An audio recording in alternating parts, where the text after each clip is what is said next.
Hi, I'm back. I am back from Edinburgh Fringe. It was so fantastic and very different than any of the others that I've done. Normally at Fringe, I am running around and fully drinking in all the delights of the festival.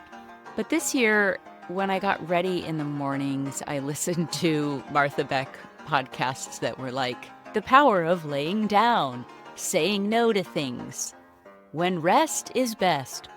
So I was pretty chill. I did have some really lovely conversations. It was great to see my old friends and to make new ones. As far as Edinburgh Fringe goes, it was pretty chill. I'm going to shout out Oliver Coleman, fantastic comedian from Australia. Loved his show. It was so silly.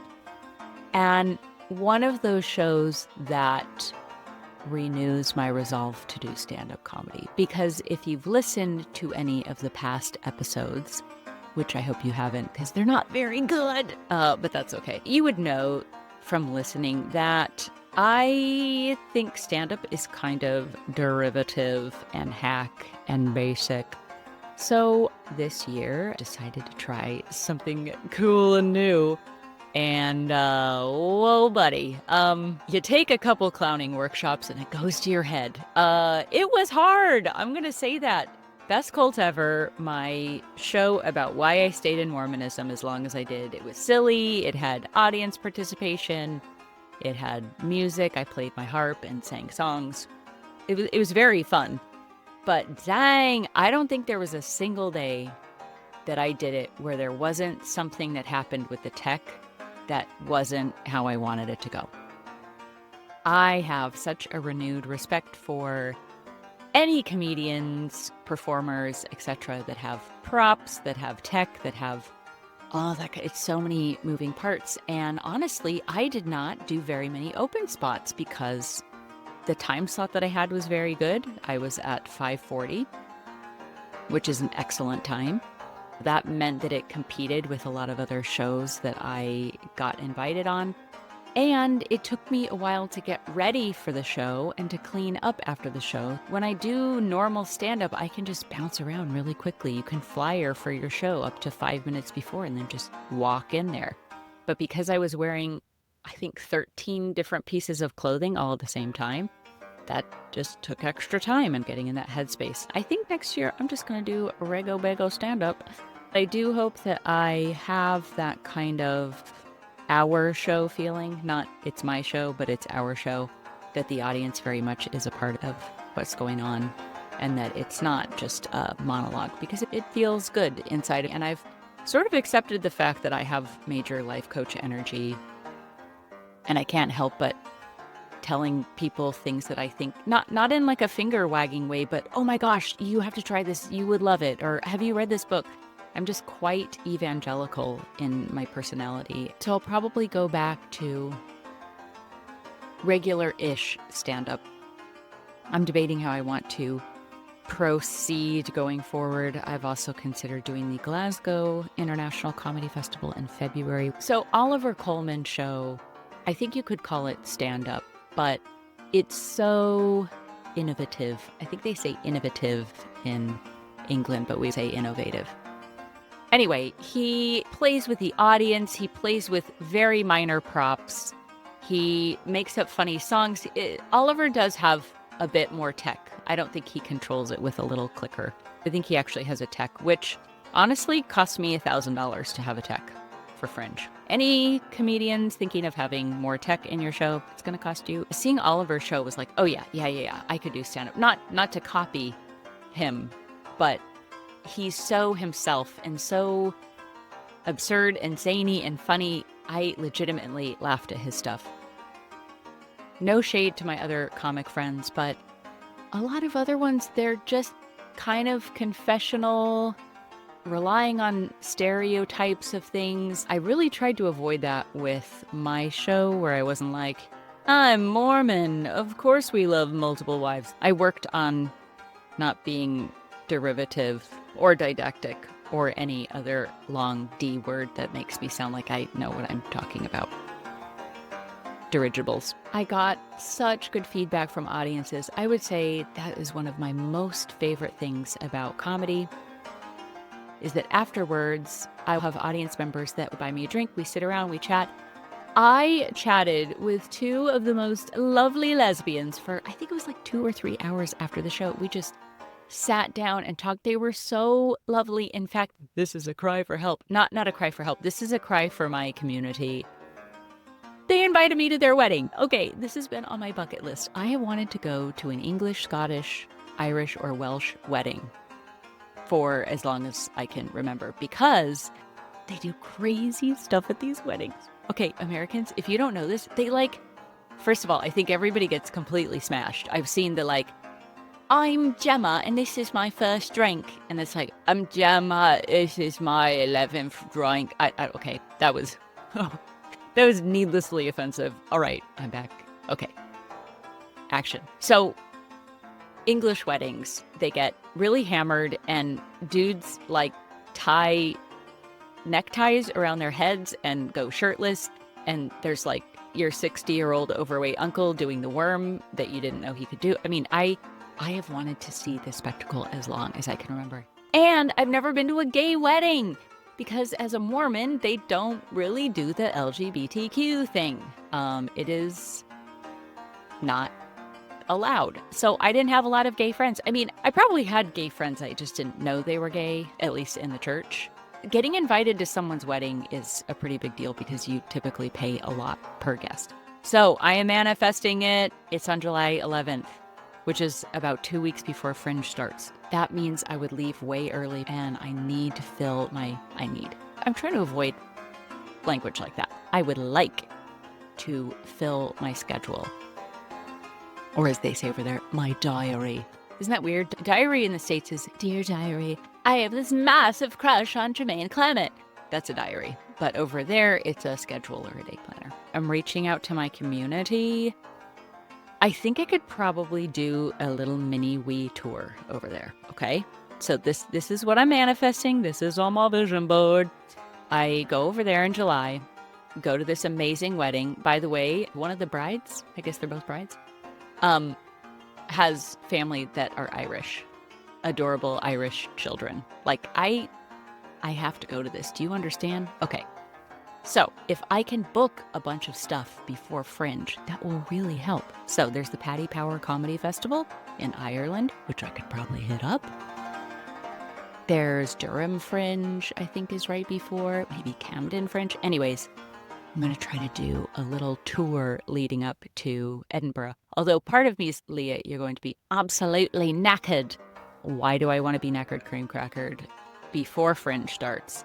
Because I get to go to a wedding that ticks so many boxes.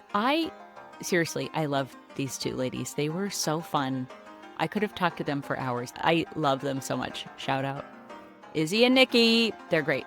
You can support my Kickstarter. It's called Send Leah to a Gay Wedding. Okay. Anyway, yes, they were some of the audience members that just, that's what it's all about for me. I love the connection. I love it. I've been weighing the pros and cons of how I spend my time. And in fact, when I went to Fringe, I had this big list of stuff that I really like to do that I feel interested in. And I went with the intention to find they call it your next right step.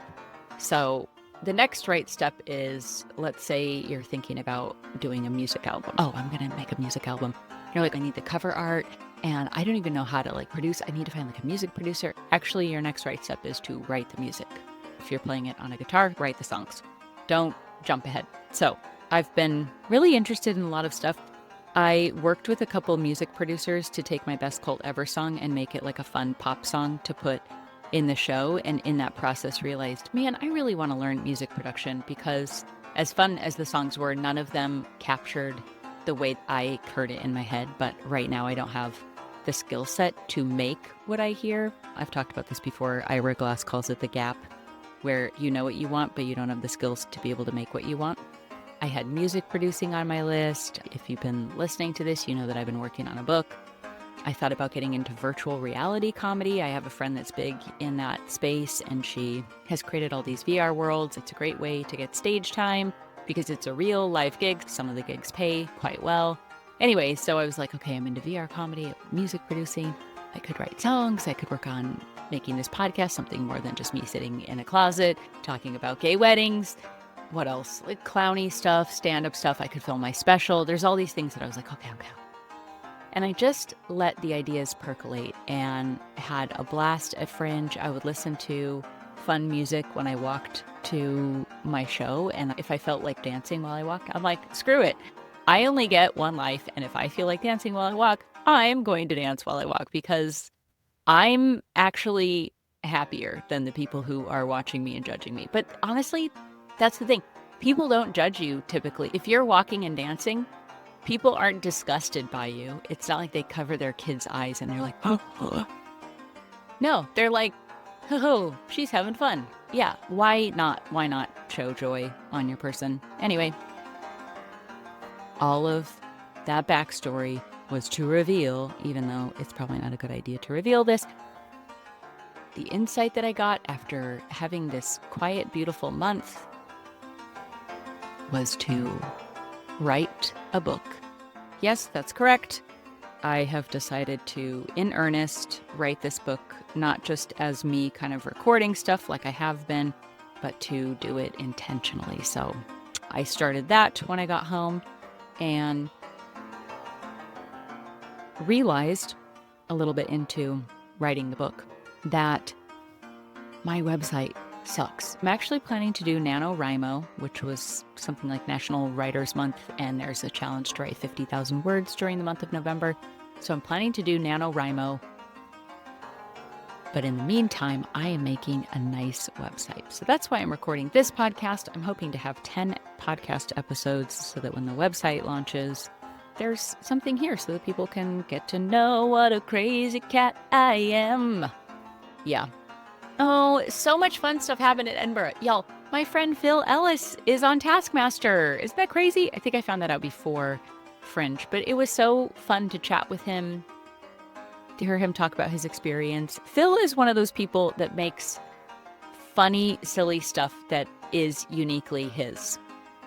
Very funny and self-deprecating in a way that is so charming and fun. Anyway, I am so thrilled for Phil Ellis, and Taskmaster is going on right now. It's series 20 is the one that he's in. Talking to Phil was so fun, and seeing Josh Glantz, there were so many little synchronous, lovely moments. I went to see Mark Forward, who, by the way, is hilarious. He's a Canadian comedian. I loved his show. It was so bonkers. And I just happened to walk up at the same time. Josh Glantz, favorite Down to Clown man, Australian clown, if you haven't heard me talk about him before. His performances literally changed my life. I saw his shows at Fringe over the years, and it was after seeing his show Family Man that I decided, you know what? Gosh darn it, I'm going to be silly on stage. If it weren't for Josh Glantz, I probably wouldn't have done Best Cult Ever. I probably would have done some typical stand-up, ladies be shopping, am I right, what's the deal with hot dogs show. But nope, I went full silly. And I'm still, you know what, I'm proud of myself. I'm proud of myself for being silly. I'm happy that I did it. But I don't know how successful it was. Actually, the first half of Fringe, I was like, this is amazing. I'm going to tweak it. I'm going to make it better. This is going to be great. And then I just kind of felt like, don't you want to make something new? You really want to do this a whole nother year again? With all the props and all the tech and all the... Do you want to make something new? I don't think I'm going to be doing Best Cult Ever anymore. I found out I'm kind of a control freak and I don't like working with techs. I really don't. It's just not my jam. I'm not sure how much I've talked about some of the books that I've been reading, but earlier in these podcasts, I said that I didn't think that I could write a book because I don't read very many books, but that's because I'm counting paper books and not audiobooks. I think I've done like 10 books this year, which, you know, it's still like a book a month. Do you do this where you listen to an audiobook and you really like it and go, oh, I really want the paper copy so I can go back and mark it up? That's what happened with Breaking the Habit of Being Yourself by Joe Dispenza. I don't even remember how I found his book, but it was so good and so helpful that I even brought it with me to Edinburgh Fringe, and it sparked a conversation on the train with the family. This is the life coachy, wanky part of me. Kind of this idea that people think that they're manifesting, but they're actually not taking it far enough. And a huge part of what he talks about with manifesting and other people is that the signal that you're sending out to the universe that you want something is greatly enhanced by the act of gratitude. But most people are grumpy and ruminative and they want something, but they don't emit like positive emotions for themselves or others. And so it's almost like the signal isn't strong enough to reach headquarters. I don't know if that makes sense. I also read Whole Brain Living by Jill Bolte Taylor. I'm not sure if that name rings a bell, but she is the first person to have a viral TED Talk. She gave a talk called My Stroke of Insight years back, and in it she describes having a stroke, but it's particularly interesting because she's a neuroscientist. So as she was having the stroke, she physiologically understood what was happening, and yet she was still the person who was having the stroke, so her brain started to shut down. And it was the left side of her brain that shut down. While she was still able to breathe and stuff, she couldn't identify numbers, for example. She had to kind of see them as pictures and match them. Anyways, it's a very fascinating TED Talk. I'm not doing it justice by trying to describe it. But essentially, Jill's book is about how the brain is divided into 4 parts. We usually talk about left brain and right brain, but there are actually 4 parts of the brain, and each part of the brain has different cells in it. So there's the left front, the left back, the right front, and the right back. Each of them have different characteristics and functions, and all of them work in tandem to keep us alive and happy and safe and all of those things. In this book, she talks about giving each part of your brain a name and inviting them to the table, almost like a conference call. So character 1, that's left front. Character 2, left back. Character 3, right front. Character 4, right back. She tells you to give them names. And the left front of my brain I call Spock, because that's the logical, decision-making, driven, list-making, verbal, that kind of stuff. Then character 2 is the left back part of your brain, and that one is worried and scared and trying to keep you safe. It's very judgmental. It brings up the past all the time, and that one I call Mrs. Bennet. For those of you that have seen Pride and Prejudice, specifically the Jennifer Ailey one from the 90s, where she's like, "Oh, my poor nerves." Do you remember Mrs. Bennet? She's the one who's always like in a fainting chair. Mr. Darcy, as he calls himself. It's like, yeah, his name is Mr. Darcy. Okay, anyway. Then the right front part of the brain I call Tara Boom, because that is one of my clown friends named Tara. She, also Australian. Australians are so funny. Anyway, Tara Boom is a very funny clown, and I chose her because that part of your brain delights in being playful, being outside, having a body, what your body can do, and you don't just do stuff with your body like lift weights so that you can have big muscles. It's like when kids have double jointed elbows and they like show you them, or can wiggle their ears or do a back bend and put a glass of water on their stomach. Like, wow, look at how cool my body is. So to me, Tara Boom is somebody that embodies that. And then right rear part of your brain, character 4, that's like hippie lady nature. Basically Dr. Bronner's, if you've ever seen Dr. Bronner soap, it's like all one. And there's a bunch of like jibber jabber all over the label about like all one, all for one universe, one planet. The right side of your brain in the back is the woo-woo interconnectedness. That's the part of your brain that you use for transcendental meditation and relaxation and all of that. That book was really helpful. And I realized that I live in the left front of my brain most of the time, and been more conscious of using more parts of my brain. For example, I bought a pair of tap shoes last week at the thrift store because they were really nice and they fit me, and I used to love tap dancing as a kid, and I haven't kept it up. That was Tara Boom. That was character 3. Bought those And I have had a lot of fun tap dancing. If I'm listening to music, I just think, oh, this would be a fun song to tap dance to. So I just grab them and just tap for a few minutes. It's actually pretty exhausting. I used to tap all the time as a kid. And now as an adult, I'm like, wow, this is some serious cardio. This is a lot of jumping around. I feel old. And yet I feel young and happy and alive, and it's fun to play in my body in that way. I've also been debating what next year's show will be about because honestly, the whole ex-Mormon thing was a huge draw. Mormonism is having a really crazy moment right now. And it's not just the mom talk. And when I say mom talk, that's not T-A-L-K, that's T-O-K, like TikTok. There's a lot of mommy blogger influencer type people on TikTok, which then led to the secret lives of Mormon wives. But more recently, Charlie Kirk being shot and killed in Utah. It looks like the killer was Mormon. The Mormon prophet just died, actually, not from a shooting, but he was 101 years old, so unrelated. Sorry, I'm not trying to start conspiracies here. And just this weekend, somebody drove a car into a Mormon church, set it on fire, and shot a bunch of people. Like a bunch of rounds of ammunition. It's crazy. Killed at least 4 people. Mormonism is kind of a weird thing right now. A lot of people are talking about Mormonism now, and I'm happy to share my experience. I'm not trying to tear down the church. There are plenty of ex-Mormon bloggers and YouTubers and stuff that just kind of crap on Mormonism. But my talking about being former Mormon isn't so much an effort to tear down the church as it is hopefully helpful to people who feel stuck in whatever they're doing. I think a lot of us get stuck in patterns and don't question them or try to break out of them, even though that's what would be best for us. Again, I am not saying that what is best for everyone is to leave Mormonism, but I find stories of people who changed their lives very inspirational.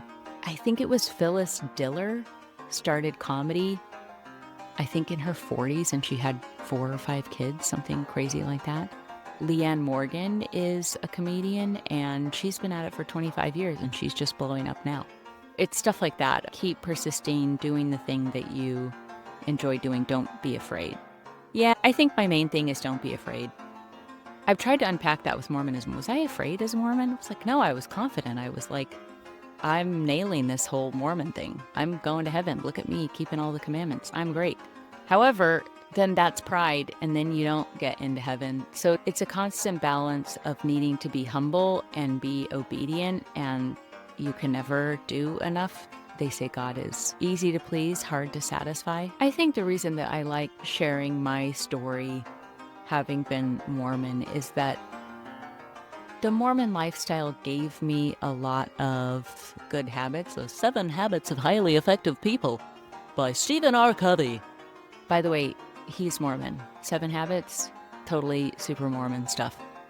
Anyway, I learned how to work hard. I learned how to have faith in something that I couldn't see if it would really pay off. And I feel that way about my comedy stuff. I don't know that it's going to pay off, but I believe it. I believe if I keep following my little inner GPS system and I keep showing up as myself and being honest and kind and working to tell the truth about my story, that will be nice and connective for people. I don't know how that's going to translate. I mean, when I did vision board stuff, I used to see myself on these big stages and, typical stand-up comedy stuff. But you know what? I'd be just as happy if I sold books that touched people. It's not even so much the big stage and the lights and all that kind of stuff. It's the connecting with people. That's the part that I really like.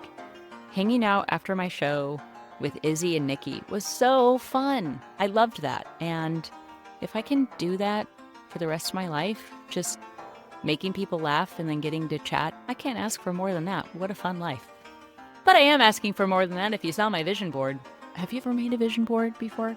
I think it's actually easy if you have a bunch of magazines that you can flip through, because I've been using the computer, which I thought would be easier, but it's sort of hard because then I feel compelled to have the best image that I can. I find that it takes me quite a while to find a bedroom that I like because I'm just sifting through so much stuff. My vision board is mostly me being in really pretty places, hiking and walking and just gorgeous. Is it weird to talk about a vision board? I really like writing this book. I've been enjoying that. I love traveling.